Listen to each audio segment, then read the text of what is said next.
Tapi sebenarnya apa sih yang kalau misalnya kita ngomongin machine learning tuh istilah machine learning sebenarnya apa sih yang dimaksud gitu ya? Nah, sebenarnya mungkin nggak ada definisi machine learning yang tetap, tapi kalau misalnya teman-teman Google machine learning mungkin salah satunya akan muncul definisi ini gitu. Jadi ini adalah definisi yang dicetuskan oleh computer scientist namanya Arthur Samuel. Dia bilang bahwa intinya komputer itu bisa belajar tanpa diprogram eksplisit. Ini traditional programming. Biasanya kalau misalnya programming biasa itu kita menerima dua hal, rules itu satu sama data.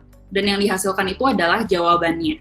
Oke, nah ini saya mau bahas sebenarnya ketika kita ngomongin ingin membuat aplikasi machine learning atau ingin membuat project machine learning, sebenarnya apa aja sih yang dibutuhkan gitu ya supaya kita bisa membuat aplikasi atau produk tersebut. Oke, jadi yang pertama machine learning itu sangat bergantung sama data. Itu ibaratnya seperti manusia belajar pasti harus ada sumber belajar. Nah, data ini adalah sumber belajar, anggaplah sumber belajar untuk komputer. Jadi di sini saya mau bahas sebenarnya jenis-jenis data itu biasanya apa aja. Jadi data itu nggak harus dalam bentuk table yang sudah rapi, bisa dalam bentuk teks. Gitu. Nah, teks ini bisa didapat dari mana? Macam-macam. Nah, ada juga data teks dari berita. Nah, ini biasanya sih ada orang-orang yang dengan baik hati mengambilkan data-data dari banyak sekali situs, terus kemudian dia post di GitHub misalnya supaya orang-orang lain bisa pakai gitu. Selanjutnya ada juga data suara. Jadi suara ini juga bisa dijadikan sebagai data, apalagi kalau misalnya klasifikasi suara gitu ya, otomatis datanya kan harus konsisten, berarti datanya juga harus belajar dari suara.